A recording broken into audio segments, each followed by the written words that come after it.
안녕하세요. 네 번째로 하루 한 장입니다.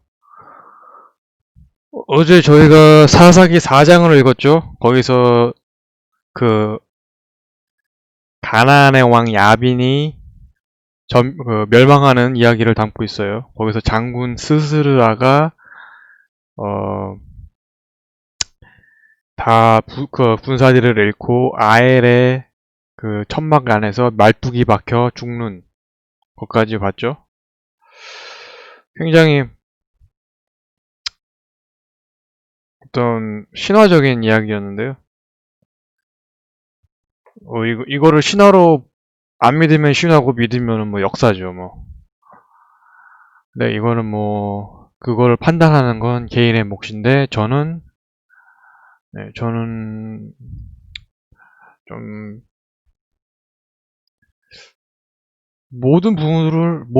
그 말뚝을 박아서 죽였다. 그거는 어떻게 보면 제가 물리적으로 충분히 가능한 일이기 때문에 어떻게 사실이다라고 하면은 어떤 받아들일 수는 있겠는데, 거기에 부분에 보면 그 스스라의 장군 900명 병거들이 하나님이 뭐 칼로 모두 무찔렀다 뭐 이런 얘기가 있던 것 같아요. 뭐 그래서 결국에는 그 내용을 들여다보면 거기에 이스라엘의 자손들이 뭘 하고 있는지 나와 있진 않아요. 근데 단 한 줄로 그 전투가 내용이 묘사가 되어 있는데 하나님이 모두 무찔렀다라고 되어 있거든요. 그래서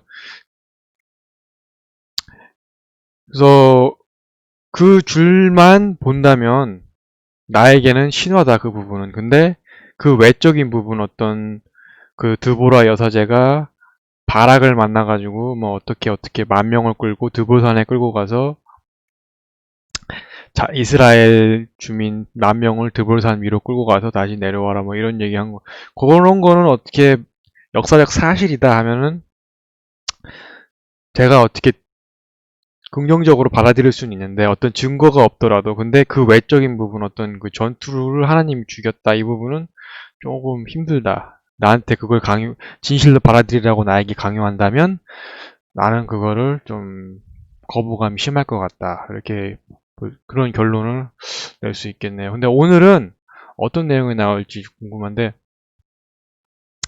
성경에 보면 주로 이제 어떤 뭐 좀 저는 스토리 같은 거 볼 때 어제가 사사기처럼 좀 스토리가 담겨 있으면 좀 재밌어요. 저는 근데 좀 내용도 좀 신화적이고 해서 좀 굉장히 어떤 환타지, 신화 이러잖아요. 그러니까 좀 굉장히 그런 요소가 많으니까 좀 비현실적인 요소가 많으니까 좀 재밌는데 좀 갑자기 뭐 어떤 뭐 가르침, 막 권위적이고 이런 모습이 나오면 좀 지루하고 좀 거부감도 많이 들고 좀 내 생각을 옥매고 있는 좀 조여매는 이런 느낌 때문에 좀 답답해요. 그래서 안 읽겠다 이건 아닌데 그런 느낌이 든다. 그래서 제 답답한 마음을 좀 한번 말씀드려봤고 그래도 읽습니다. 어쨌든 그래서 오늘 시작할 건데 한번 5초 이렇게 뭐가 나올지 랜덤으로 뽑아서 갈라디아서 2장 구약일 것 같은데요, 왠지? 갈라디 신약인가 봐요.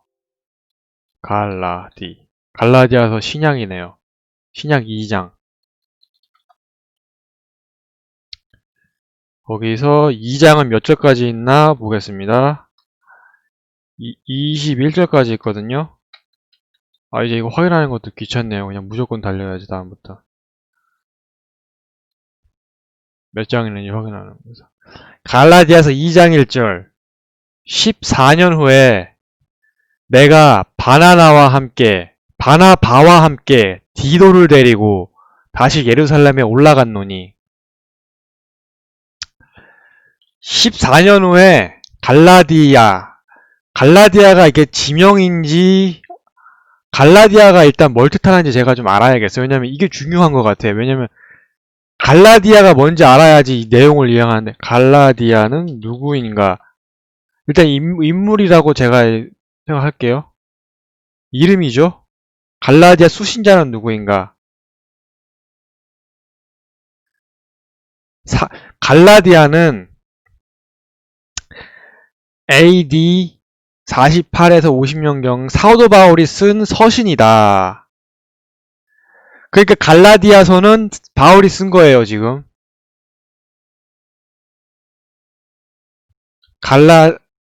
갈라디아서는 사도 바울이 쓴 서신이다.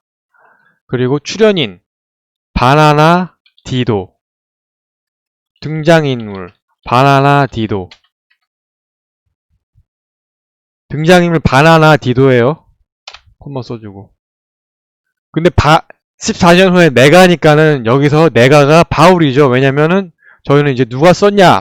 사도 바울이 썼으니까는 내가라고 하면 사도 바울이죠. 그러니까는 14년 후에 사도 바울이 바나나와 바나나야? 바나나라고 썼네, 여기도. 바나바. 14년 후에 사도 바울이 바나바와 함께 디도를 데리고 예루살렘에 올라갔다. 그러니까 현재 위치가 어딘지 모르겠는데 어디서부터 14년 후에 바나바와 디도를 데리고 사도 바울이 예루살렘으로 갔어요. 다시 갔다.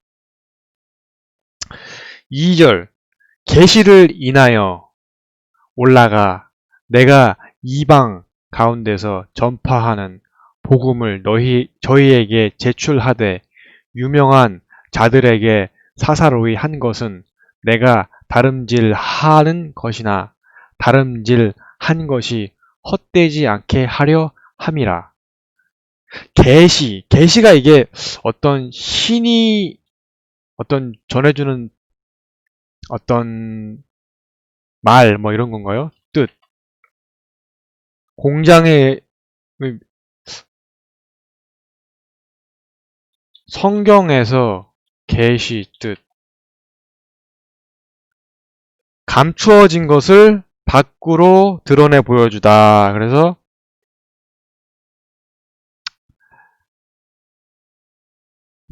뭔가를 이제 어떤 하나님의 말을 계시, 그러니까 하나님의 어떤 숨겨진 말 뭐 이런 건가 보요. 그 계시를 인하여 올라가, 그러니까 예루살렘에 다시 올라간 그 3명 사도 바울이 바나바와 디도를 데리고 예루살렘에 간 이유가 계시 때문에 간 거예요. 그러니까 하나님의 지령으로 갔다라고 하는 것 같아요. 내가 사도 바울이 이방 가운데서, 이방이 뭘까요? 어떤 이방은 어떤 외부인 여승의 방. 성경에서 이방 뜻. 나그네와 이방인의 의미. 그러니까 어떤 외부인 가운데서, 그러니까 사도 바울이 이 외부인들 가운데서 바깥 사람들한테 전파하는 복음을 저희에게 제출하되, 저희가 누구일까요? 저희에게 제출하되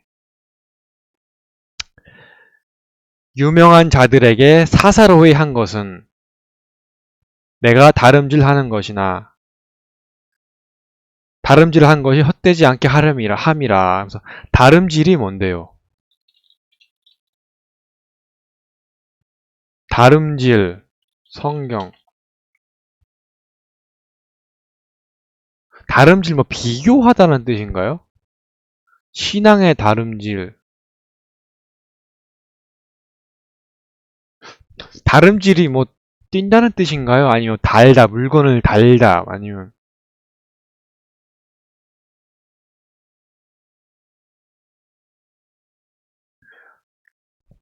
항방이 분명하게 정해져서 달리는 다름질은 아무리 급해도 문제가 안 된다는 뜻이다.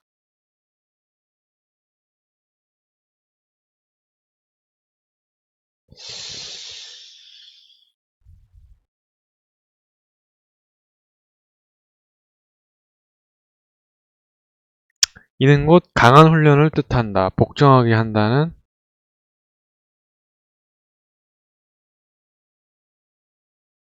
다름질이 뭐죠? 다름질.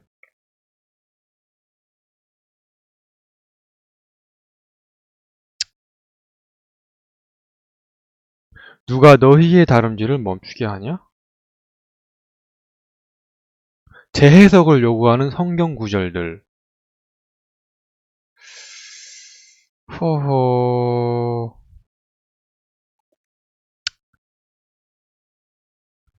그러니까 다름질이 이제 정확하게 제가 뭔진 모르겠는데 유명한 자들에게 사사로이 한 어떤 비밀리에 한 뭐는 내가 다름질 하는 것이나 다름질 한 것이 헛되지 않게 하렵니다 하면서 그러니까는 얘가 뭐 사도 바울이 자기가 이방 가운데서 전파하는 복음은 저희들에게 제출하되 유명한 자들에게 사서를 한 것은 내가 다름질 하는 것이나 다름질 한 것이 헛되지 않게 하렵니다. 뭔가 굉장히 헷갈리죠. 근데 뭐가 의미 있게 하려고 지금 일단은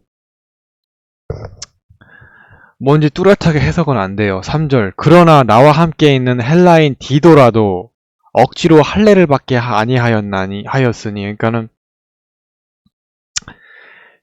이 디도와 바나바가 디도가 약간 바나바 디도 이름이 약간 웃겨요. 근데 이 사람들이 이방 출신인가요? 근데 어쨌든 간에 얘한테 디도한테 억지로 할례를 받게 하지 아니하였느니 할례는 뭔가요?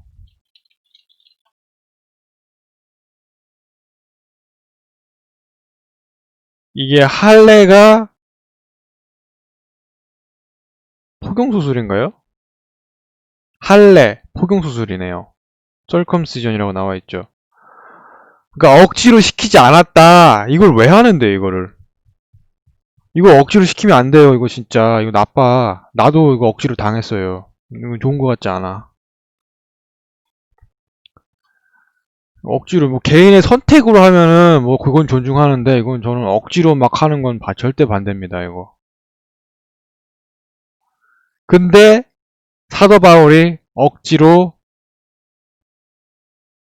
받게 하지 않았다. 그러니까는 적어도 선택권은 주는 놈이다. 무식한 놈은 아니다. 아주 악랄한 놈은 아니다. 막 억지로 막 이런 걸 막 하고 그런 아주 악랄하고 그런 사람은 아니다. 어떤 선택은 존중을 해주고 있다. 4절. 근데 중요한 건 그게 아니고 갑자기 궁금한 게 이 사람들 할례를 왜 할례를 억지로 시키지 않았다는 게 왜 이게 그렇게 말로 할 정도로 이게 자랑스러워할 일인가? 할례를 왜 하나요? 할례를 왜 하는데? 하는 이유가 신학적 의미로 왜 하는데? 이게 하나님께서 아브라함과 맺으신 언약의 상징이었다? 하나님께서는 왜 할례를 하라고? 아, 그러면은 이 아브라함, 그럼 유대인들은 모두 할례를 하나요?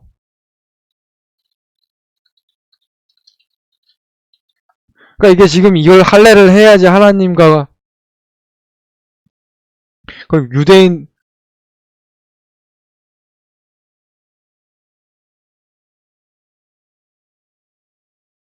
그러니까 어쨌든 간에 이게 뭐 그걸 싫어하는 강제로 하는 거는 싫어하는 건 내 생각이었고 이게 왜 중요하냐면 여기서 메시지가 이놈이 억지로 할례를 받게 안 한 게 왜 아니냐 그러니까 지금 디도라는 사람은 할례를 안 했으니까는 하나님하고 연결이 된 건 아니에요 지금 어떤 언약을 한 건 아니에요 그 상태다 그런 상태고 4절 이는 가만히 들어온 거짓 형제 까닭이라 저희가 가만히 들어온 것은 그리스도 예수 안에서 우리의 가진 자유를 엿보고 우리를 종으로 삼고자 함이로되 그러니까 왜 억지로 할례를 받게 안 했냐 그걸 보니까 이는 억지로 할례를 받지 아니한 이는 가만히 들어온 거짓 형제 까닭이라 가만히 들어온 거짓 형제 가만히가 움직이지 않는다는 뜻이죠 근데 들어왔다 거짓 형제가 그러니까 저절로 들어온 거짓 형제라고 해도 되나요? 그러니까 가만히 들어온 거짓 형제이기 때문에 할례를 받게 하지 않았는데 저희가 가만히 들어온 것은 저희가 그리스도 예수 안에서 우리가 우리의 가진 자유를 엿보고 우리를 종으로 삼고자 함이르되.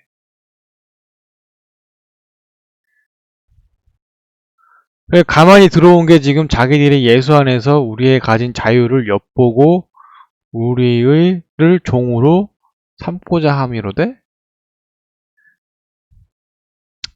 그러니까 뭔 소리야 이게? 가만히 들어온 거짓 형제들이 자기들을 엿보고 종으로 삼으려고 한다, 뭐 이런 얘기인가요? 저는 좀 이 부분이 있죠. 예수의 안에서 우리의 가진 자유. 그럼 예수의 밖에서는 뭐 자유가 없다는 소린가요? 오히려 안에 있어야만 자유가 있어야 된다, 이런 소리로 들려서 조금 거부감이 크네요, 저한테는 좀.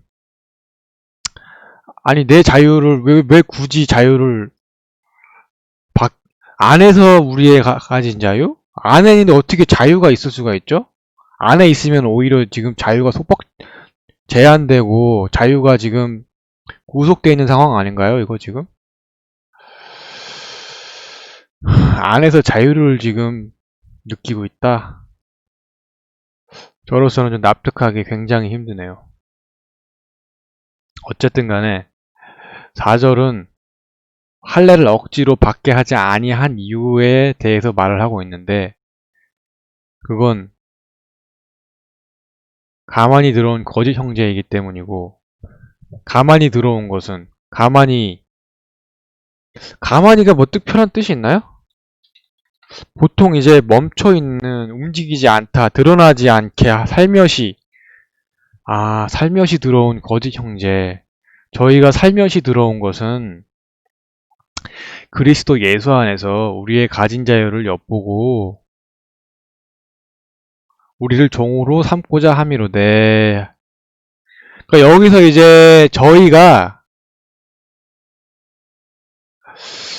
이것은 이제 디도, 바나바, 바울이 자기들이 거짓 형제다와 그런 뭐 얘기인가요? 그러면서 그 그리스도 예수 안에 있는 자유를 배우고 그 다음에 자기들이 그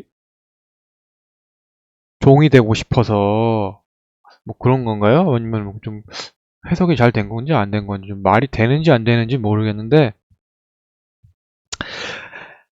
그게 제 한계입니다. 5절, 우리가 일시라도 복종치 아니하였으니 이는 복음의 진리로 너희 가운데 항상 있게 하려 함이라.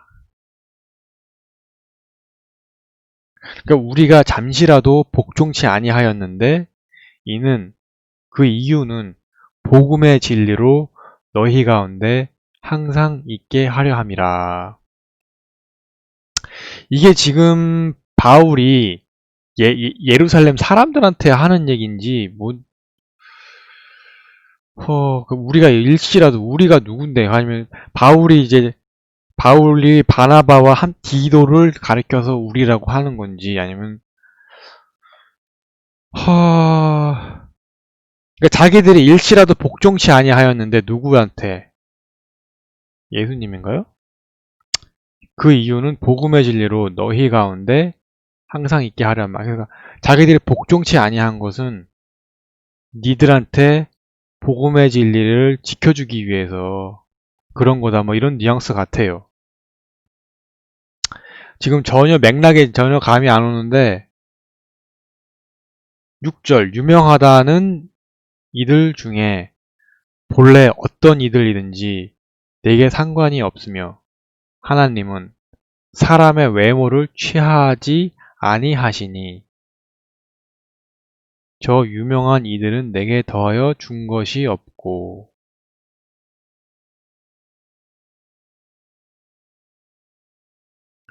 그러니까 이제 뭐 유명하다는 이들 중에 저 유명한 이들은 내게 더하여 준 것이 없고, 그러니까 자기는 뭐 유명한 사람들하고 어떤 엮인 게 없다, 이런 얘기를 하고 있는데, 근데 갑자기 괄호치고 하는 소리가 뭐냐면, 원래 어떤 이들이든지 쟤들이랑 상관이 없고 하나님은 사람의 외모를 취하지 아니하시나니. 보니까 어떤, 이게 굉장히 옛날에 써진 책인데도 어떤 외모가 그 유명하고 안 하고는 그 옛날에도 중요했나 봐요. 굳이 외모를 얘기하면서 어떤 사람들이든지 유명하든 안 하든 뭐 자기한테 상관이 없고 이런 얘기 하는 거 보니까 이 6절의 포인트는 유명하든 안 하든 상관이 없다. 그게 뭐 하나님을 믿고 하나님은 뭐 차별 안 한다 뭐 이런 얘기를 하는 소리를 누군가에게 하고 있는데 그 누군가가 예루살렘 사람들인가 싶기도 하고 헷갈려요. 어쨌든 7절 도리어 내가 무할례자에게 복음 전함을 맡기를 베드로가 할례자에게 맡음과 같이 한 것을 보고 근데 오히려 내가 무할례자에게 그러니까 여기서 이제 할례를 안 했다는 건 이 신앙적으로 볼 때 하나님하고 어떤 언약이 됐냐 안 됐냐 그거를 물리적으로 나타내는 그런 상징적인 의미가 있다. 근데 이게 지금 현실 세계에서는 이게 지금 뭐 무분별하게 갖가지 이유를 갖다 붙여가지고 막 요즘은 이제 사람들이 좀 깨가지고 이제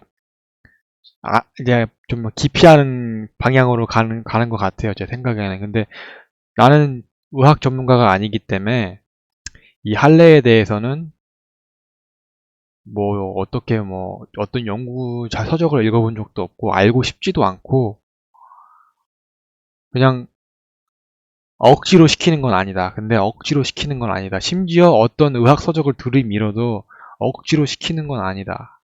개인의 선택이다, 이거는. 전 그렇게 주장하고 싶네요. 네.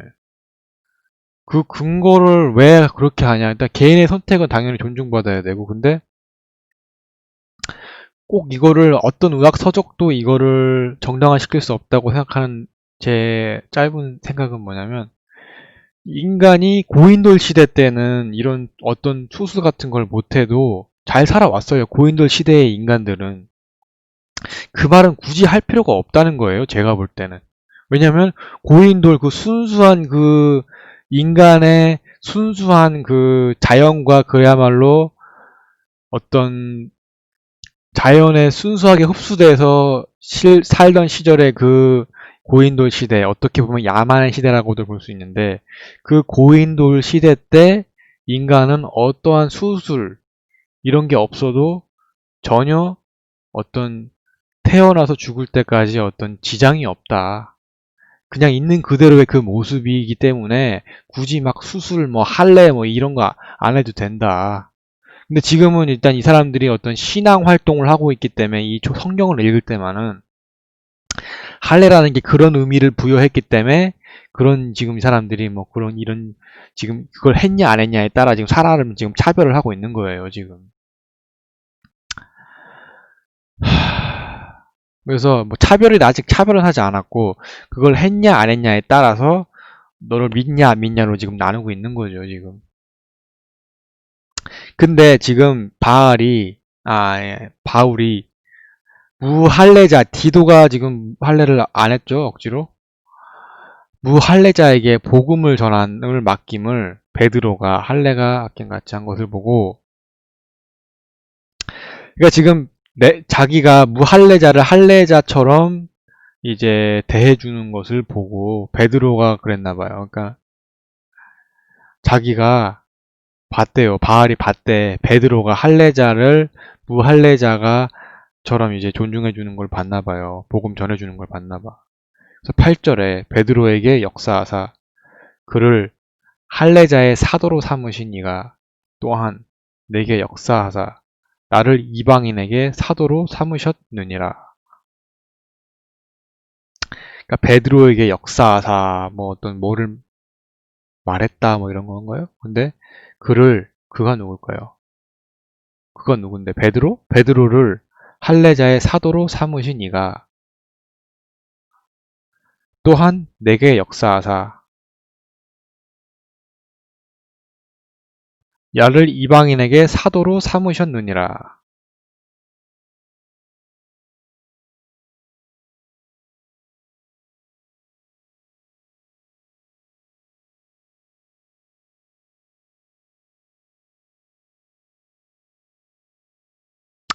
그러니까 이게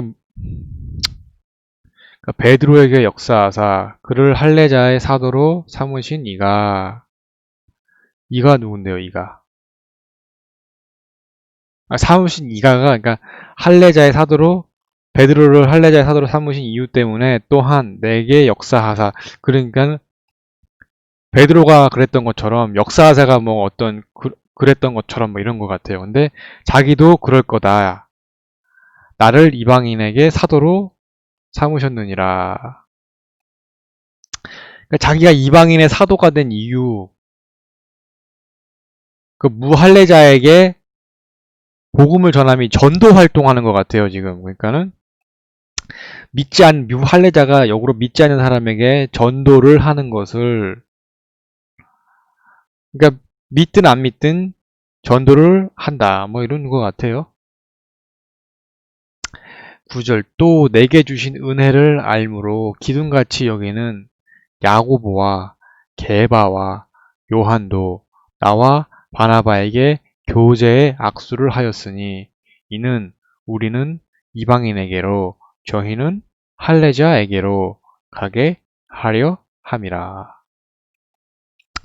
또 이제 바울이 자기가 받은 은혜를 아니까 기둥같이 여기는 기둥 같다는 건 중요하게 여기고 있는 야고보와 게바와 요한도 나와 바나바에게 교제의 악수를 하였으니 이는 우리는 이방인에게로 저희는 할례자에게로 가게 하렴이라. 그래서 지금 이 상황이 뭔 상황인지 모르겠는데 일단 바울이란 인물하고 이놈이 뭔지 뭐 지금 이놈의 이 배경을 제가 몰라요. 그러니까 지금 이게 지금 뭔가 좀 그래서 제가 좀 막히는 것 같아요. 왜냐면 이 사람들이 자꾸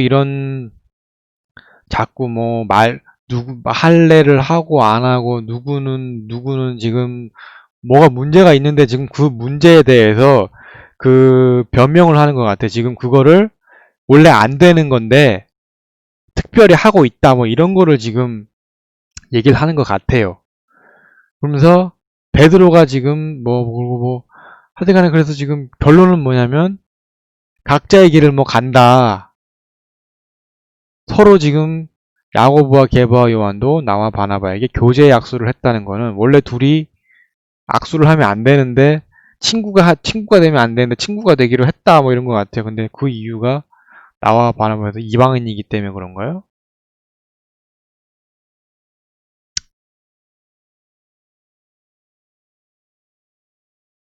그러면서 자기는 이방인에게로 그러니까 나와 바나바는 자기들은 이방인에게로 복음을 전하러 갈 거고 그리고 야고보와 게바와 요한은 할례자에게로 갈 거다. 뭐 이런 얘기인가요? 혼란스러운데 10절 다만 우리에게 가난한 자들 생각하는 것을 부탁하였으니 이것을 나도 본래 힘써 행하노라. 그러면서 각자 헤어지기 전에 자기들이한테 가난한 자들을 좀 신경 써달라 하니까 자기도 그러려고 했다. 그러면서 가난한 사람들을 챙긴다 이런 얘기를 하네요. 11절 게바가 안디옥에 이르렀을 때 안디옥 동네 이름 같아요. 책망할 일이 있기로 내가 저를 면책하였노라.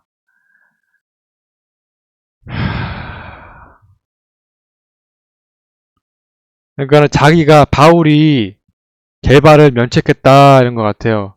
그러니까 여기서 절을이 왜 절을 말합니다 뭐 이러잖아요. 근데 그 절을이 그를이라는 것 같아. 그러니까 절을 할 때 그를이라고 하면은 좀 이해가 될 것 같아요. 나는. 어쨌든 간에 난 여기서 궁금한 게 게바가 잘못을 했는데 바울이 면책을 했고 중요한 건 뭐냐? 안디옥이란 동네에 대해 좀 알아봐요. 왜냐면 그 안디옥 안디옥이 뭘까요? 안디옥 교회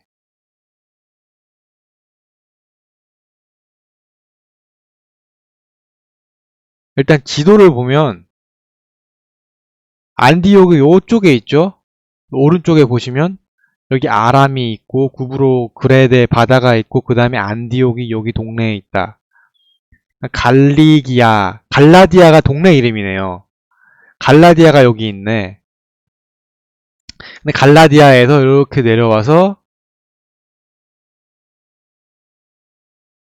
지금 안디옥이 여기 있다.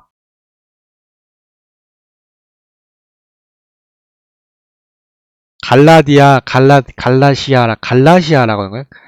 갈라시아가 여기 있고 안디옥이 이쪽에 시리아 쪽에 있는 것 같은데? 시리아 쪽에 안디옥에 있는 것 같죠? 시리아인지 수리아인지 어쨌든 간에 이 안디옥이 무엇이 안디옥 수도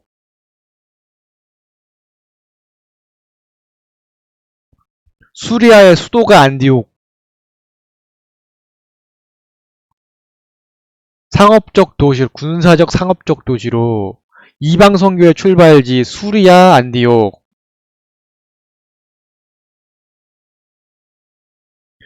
그러니까 지금 뭔가 실수를 했는데 뭔진 모르겠는데 용서했다 이거고 뭐 일단은 아까 위에서 하던 내용은 뭐 전교 활동 뭐 이런 것 같아요. 전도한 활동?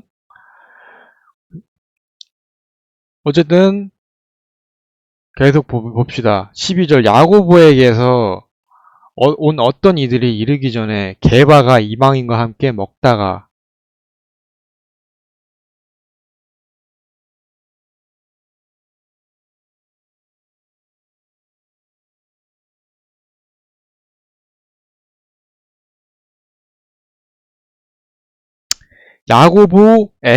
야고보는 야고보가 한테서 온 어떤 사람들이 도착하기 전에 게바가 이방인과 함께 밥 먹다가 저희가 오매 그들이 오니까 그가 할례자들을 두려워하여 저희가 오매 그가 할례자들을 두려워하여 떠나 물러가매 그 야고보가 누구를 보냈는데 야고보한테서 이제 누가 왔는데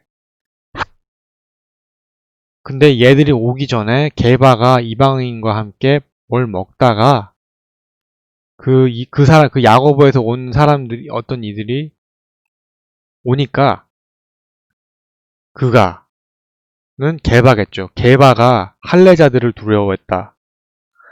할례자들은 여기서는 이제 하나님 믿는 사람들을 두려워해서 떠나 물러갔다. 왜 무서워해? 왜 두려워했을까? 왜? 왜 두려워해야 되지? 그것도 밥 먹다가?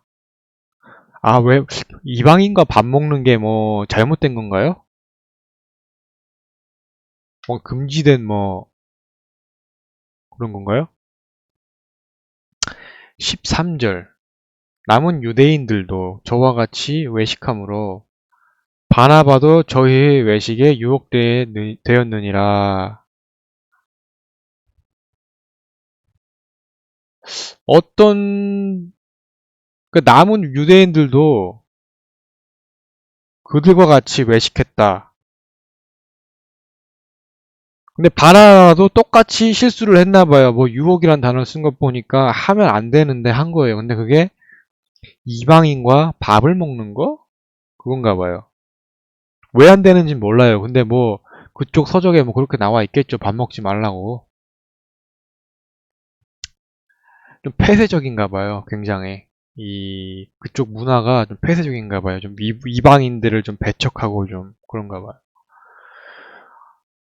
그냥 왜 그렇게 생각하냐? 여기 보니까 외식해가지고 이방인과 외식하니까 막 벌벌 떨어야 되고 도망가야 막 그래야 되고 막 죄의식 느껴야 되고 뭐 그런 거 보니까 그래요 그냥. 14절. 그러므로 나는 저희가 복음의 진리를 따라 바로 행하지 아니함을 보고 모든 자 앞에서 게바에게 이르되 네가 유대인으로서 이방을 쫓고 유대인답게 살지 아니하면서 어찌하여 억지로 이방인을 유다인답게 살게 하렸노라.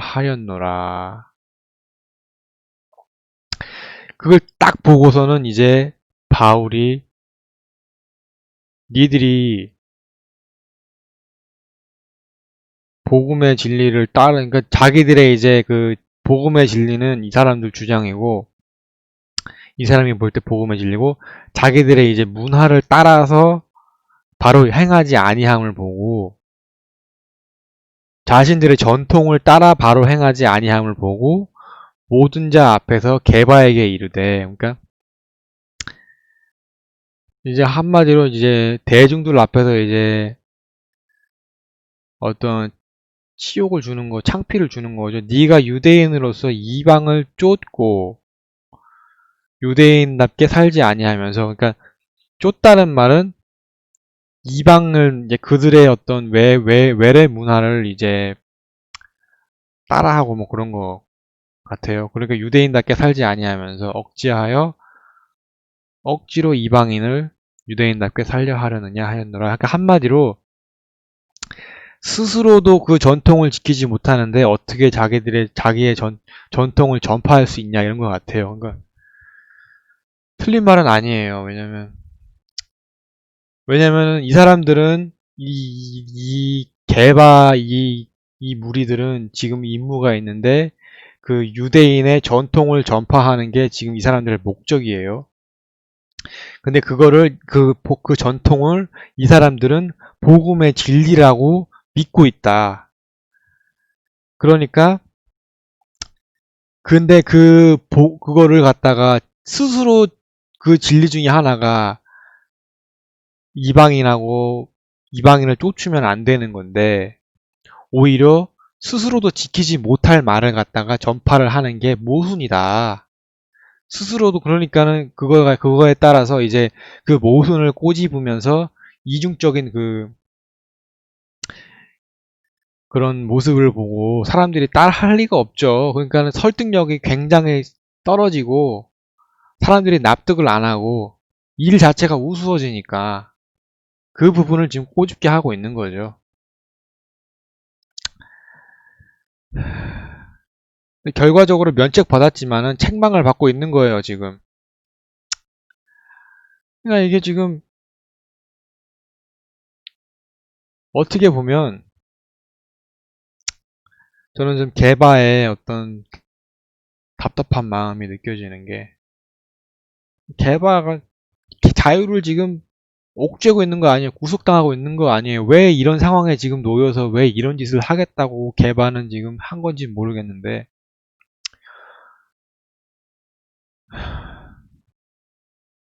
뭐 어쨌든 그러니까는 무슨 일을 할 때 이 어떤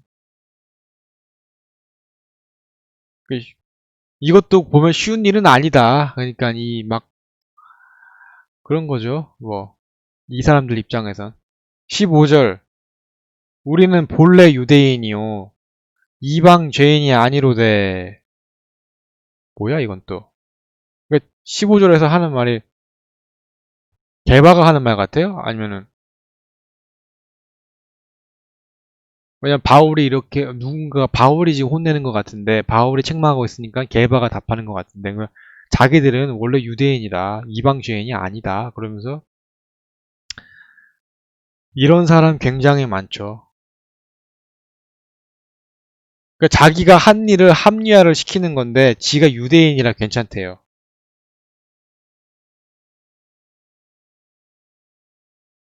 그러니까는 14절에서 논리적으로 이렇게 설명을 했는데 15절에서 무논리로 갔다가 지가 유대인이니까 괜찮다 뭐 이런 얘기인가요? 아니다. 바울이 그러니까 이 사람이 누군가가 지금 14절에서 이어져서 얘기를 하는 거예요. 그러면서 자기들의 본질을 얘기를 하는 것 같아요. 자기들은 본질은 유대인이고 이방주의인이 아니다 하면서 자기들의 자부심에 대해서 얘기한 것 같은데, 16절. 사람이 의롭게 되는 것은 율법의 행위에서 난 것이 아니요 오직 예수 그리스도를 믿음으로 말미암는 줄 아는 고로 우리도 그리스도 예수를 믿나니 이는 우리가 율법의 행위에서 아니고 그리스도를 믿음으로써 의롭다 함을 얻으려 함이라. 율법의 행위로서 의롭다 함을 얻을 육체가 없느니라. 그러니까 이제 또 얘기를 하는데 책망을 계속 이어서 하는데 사람이 의롭게 되는 것은 그러니까 사람이 바르게 되는 것은 율법의 행위에서 난 것이 아니고 그러니까 그 의롭게 되는 기준은 율법을 지키고 안 지키고에 따라서 정해지는 게 아니다 이런 것 같아요. 근데 오직 예수 그리스도를 믿음으로 말미암는 줄. 그러니까 율법을 지키고 안 지키고 의롭게 되는 게 아니고 예수 그리스도를 믿는 거를 아는 거로 우리도 그리스도 예수를 믿나니 이는 우리가 율법의 행위에서 아니고 그리스도를 믿음으로써 의롭다함을 얻으려 함이라. 율법의 행위로서는 의롭다함을 얻을 육체가 없느니라. 한마디로 율법을 어기든 안 어기든 예수님 믿으면 그게 옳은 거야 이런 거죠. 할 말이 없네요. 할 말이 없어요. 그러니까는 어떤 이 율법이 이 사람들한테는 어떤 사회적 규칙이에요. 그러니까는 그 어떤 그 율법이면은 일단 사회가 돌아가기 위해서 서로 공공의 이득을 위해서 이렇게 만든 규칙일 거란 말이죠. 이 사람들은 그게 하나님한테 전해진 거다라고 하는 거고 결국에는 인간이 이렇게 살아보니까는 고인돌 시대가 야만적인 시대였잖아요. 그런 야만적인 시대에서 계속 살다가 여러 가지 사건들이 있고 그로 인해서 그런 어떤 작은 어떤 부족 생활을 했겠죠. 그러다가 국가가 되고. 근데 그 사람들이 모여서 생활을 하다 보니까 그러다가 문명이 발전을 해가지고 나온 게 어떤 뭐 그런 신앙 어떤 주술적인 행위 그런 행위를 하다가 결국에는 탄생한 게 종교고 그러다가 어쨌든 간에 이 사람들 주장은 하나님이라고 막 하나님이 정해준 거라고 하는데 결국에는 사람들이 살고 직접 경험을 해보고 느끼고 사건 사고를 겪으면서 그런 행복한 사회를 구축하기 위해서 만든 게 규칙이고 그거를 다른 말로 이 사람들은 율법이라고 하는 건데 그러니까 그 중요한 율법을 쌩까버리고 그 율법에 대한 의미를 지키고 안 지키고는 이 사람들은 지금 완전히 상관이 없다. 그러면서 예수님 믿는 게 장땡이다. 이런 얘기를 하니까는 저로서는 야 이거는 좀 심각하다. 좀 그렇게 좀 제 입장에서는 그렇게 보여지네요. 좀. 자기가 율법 위에 있다는 소리 아니에요. 그러니까 예수님 믿으면 그 사람은 율법 위에 있다. 뭐 이런 얘기인가요? 의롭게 되는 게 아니니까는 뭐 의미가 없죠. 그러면은 뭐 17절 만일 우리가 그리스도 안에서 의롭게 되려 하다가 죄인으로 나타나면 그리스도께서 죄를 짓게 하는 자냐 결코 그럴 수 없느니라. 그러니까 만약에 자기들이 그리스도 안에서 의롭게 되려 하다가 죄인으로 나타나면 그리스도께서 죄를 짓게 하는 자냐 결코 그럴 수 없느니라.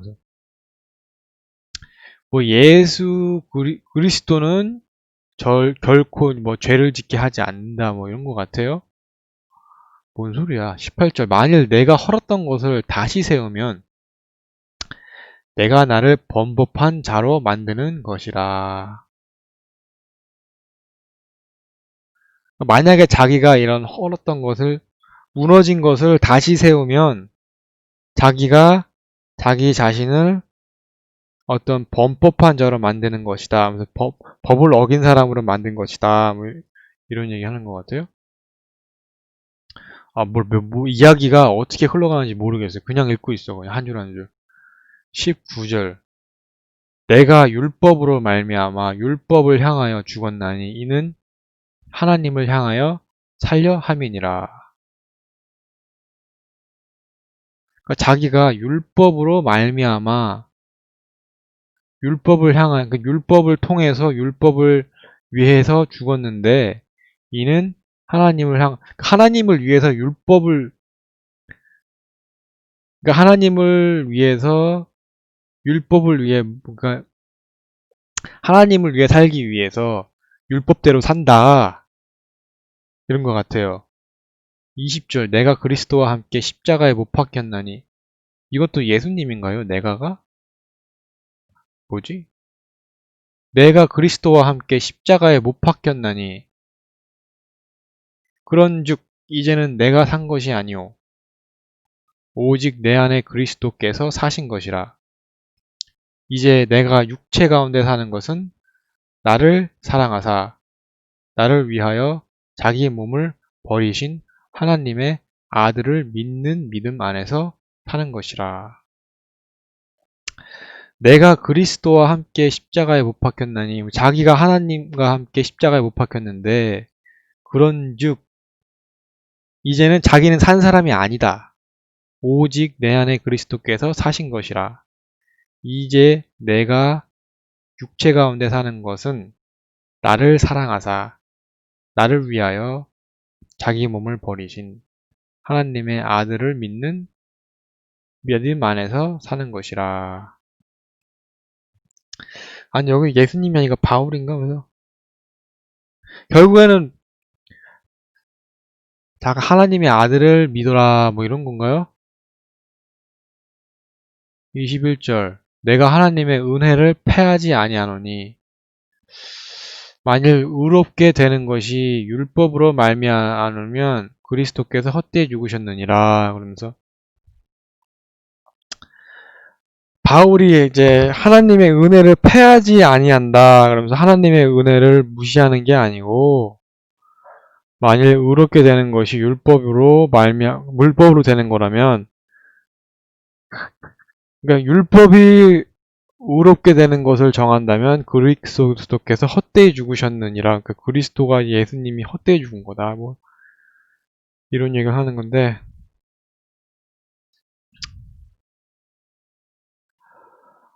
이거 좀 힘들어서 한 좀 5분 쉬다 올게요. 잠깐 중단시켜 놨다가 안녕하세요. 하루 한 장 돌아왔습니다. 5분 정도 한 15분 쉬려고 했는데 한 10분 15분 좀 누워있던 것 같아요. 제가 이거 내용을 다시 이제 봤어요, 조금. 근데, 일단은 좀 모르는 거 있죠. 그걸 좀 뽑아내야 될 것 같아요. 등장인물, 모르는 단어, 다름질. 이거 이렇게 해야겠다.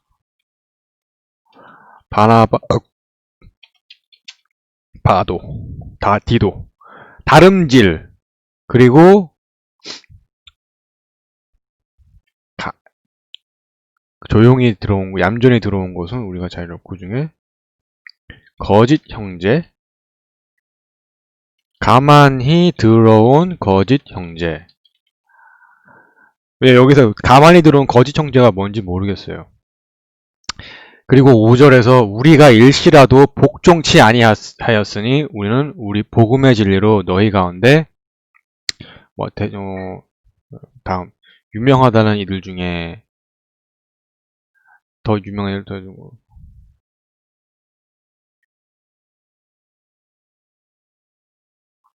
도리어 내가 6, 7절, 8절 역사사 그거를 할래잖아요. 구절 또 내게 주신 은혜를 알므로 기둥같이 여기는 야고보와 게바와 요한도 나와 바나바에게 교제의 악수를 하였으니 이는 우리는 이방인에게로 저희는 할례에게로 가게 하려 함이라. 다만 우리가 가난한 자를 생각하는 것을 부탁하였으니 이것을 나도 본래 행하노라. 게다가 게바가 안디옥에 이르렀을 때 안디옥 시리아의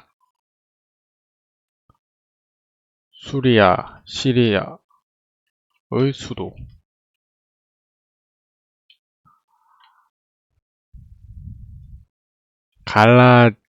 갈라디아 안디옥 쓴 김에 갈라디아 지역 나라 이름? 나라 이름 같아요. 갈라디아란 나라 이름 같아요. 갈라디아는 나라 이름이고 안디옥은 수리아의 수도. 야고보에게서 또 어떤 이들이 근데 사건이 터진 게 뭐냐? 책망할 일이 생긴 게 뭐냐? 이방인과 외식을 했어요. 근데 친구 사귀고 싶은데 어떻게 외식했는데 그러므로 나는 저희가 복음의 진리를 우리는 본래 유대인이요 이방주인이 아니로다. 사람이 의롭게 되는 것은 율법의 행위에서 난 것이 아니요 오직 예수 그리스도를 믿음으로 말미암는 줄 아는 거로 우리도 그리스도로 예수를 믿나니 이는 율법 행위에서 내가 율법으로 말미암아 향하여 죽었더니 그가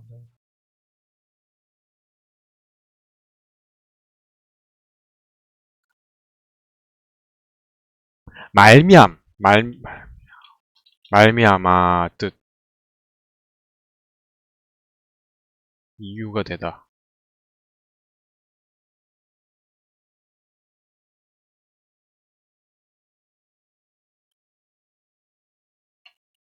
말미암아 어떤 현상이나 사물 따위가 원인이나 이유가 되다.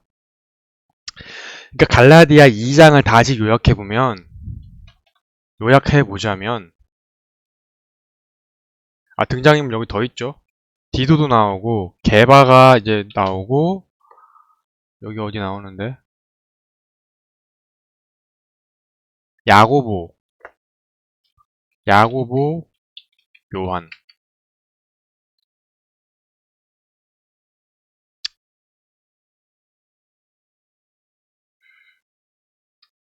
그리고 바울 글쓰니 그렇게 봐도 될까요? 글쓰니 아니면 저자. 요약을 해보자면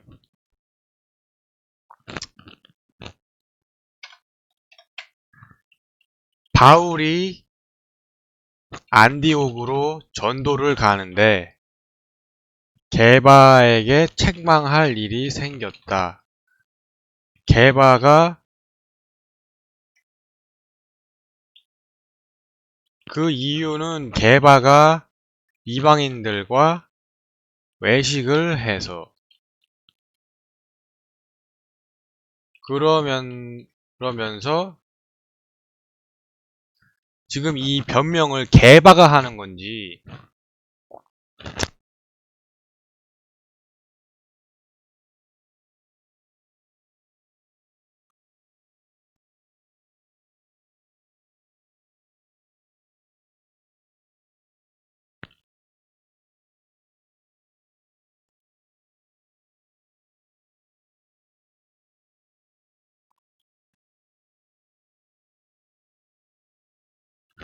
그러면서 지금 이거를 결론은 이제 율법이 중요하지 않다, 뭐 중요하다 이 얘기를 하면서 율법이 중요성보다 예수님을 믿는 게 더 중요하다 이렇게 결론이 났잖아요.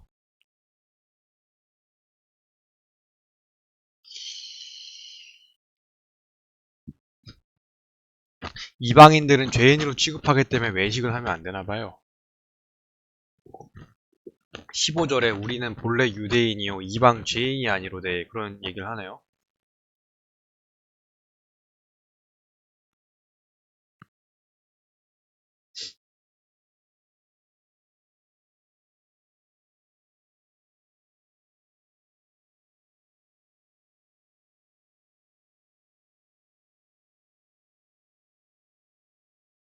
그러면서 그리스도 안에 있으면 죄를 지어도 그리스도가 절대 죄를 짓게 하지 않는다. 뭐 그럴 수 없다. 그러면서 내가 헐었던 것을 다시 세운다. 헐었던 것을 다시 세운다. 헐었던 것은 무엇인가? 헐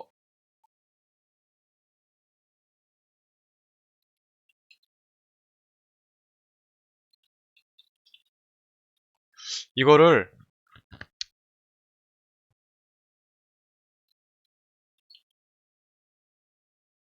위치까지 써놔야겠어요. 말미암아도 여기 어디 있었는데? 아 일단 처음이니까 이거는 이렇게 해두고 일단은 위치 갈공이 18에서 헐었던 것이 뭐였나? 그러면서 어리석도다 갈리아 사람들아 아니다. 주변에 하나님 양대 그 가운데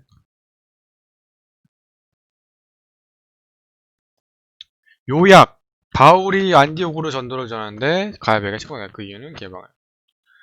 그래서 율법을 따르는 것, 뭐 율법은 의로운 사람을 뭐지?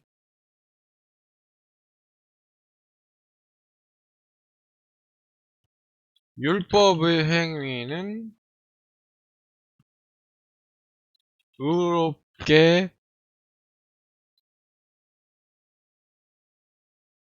의롭게 되는 것은 율법의 행위에서 으로부터 정해지는 것이 아니라 오직 예수 그리스도를 믿음으로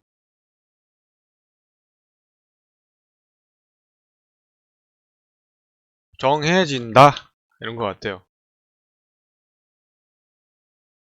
그러면서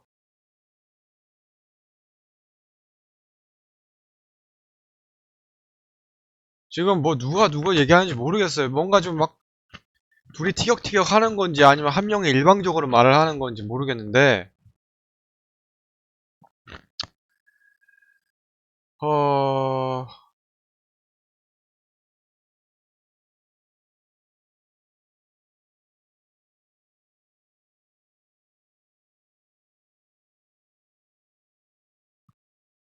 지금 뭐 그런 것 같아요. 요약하면 두 개. 그래서 이건 뭐냐면 여기서 포인트는 뭐 율법이고 뭐 예수님이고 그런 거는 저한테 중요하지 않고요. 여기서 그래도 대중들에게 납득이 될 만한 거 하나 여기. 내가 볼 때는 여기서 메시지는 요거다. 아니 어디 갔지? 갈라디아서 2장 14절. 저희가 복음의 진리를 따라 바로 행하지 아니함을 보고 모든 자 앞에서 게바에게 이르되 네가 유대인으로서 이방을 쫓고 유대인답게 살지 아니하면 어찌하여 억지로 이방인을 유대인답게 살게 하려느냐 하였노라. 이 말은 한마디로 그 어떤 대표로 추정되는 인물이 모범을 보이지 않으면 그 아래 것들도 모범을 보일 또 모범을 배울 수 없다. 아주 그런 것 같아요. 그래서 요거는 또 하나 코너 요약해서 이렇게 하고 어, 핵심 구절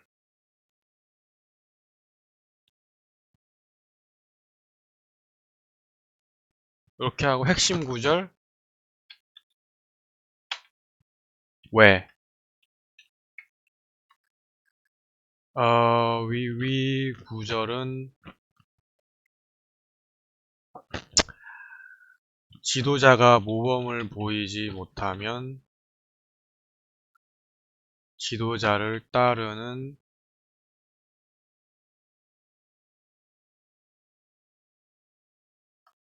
선생이 모범을 보이지 못하면 제자들은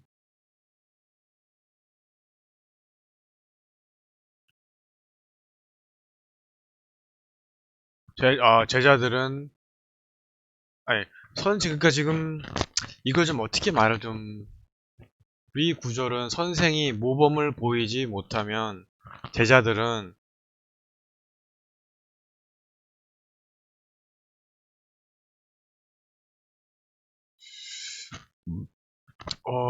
뭐라고 해야 되죠 이거를 개혁에 이르되 내가 이르되 이거 맞췄고 이랬는데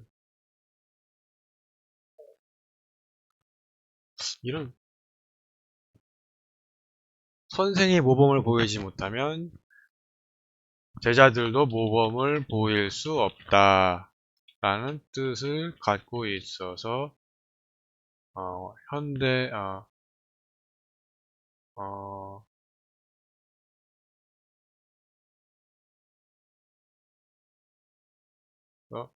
어떤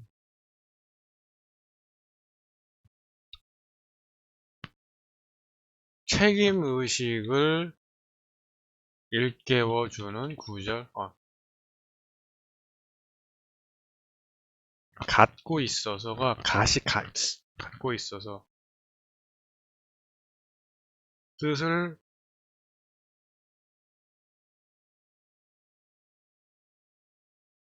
포함하는 듯 보여서 직업의 책임의식을 상기시켜준다. 그렇기 때문에 나한테는 이게 핵심 구절이라고 보여진다. 물론 당신의 핵심 구절은 갈라디아 2장에서 당신의 핵심 구절은 무엇입니까? 댓글로 남겨주시고 이유도 알려주세요. 저의 핵심 구절은 갈라디아 2장 14절입니다. 이렇고 그러니까 요거 뭐 대충 이렇고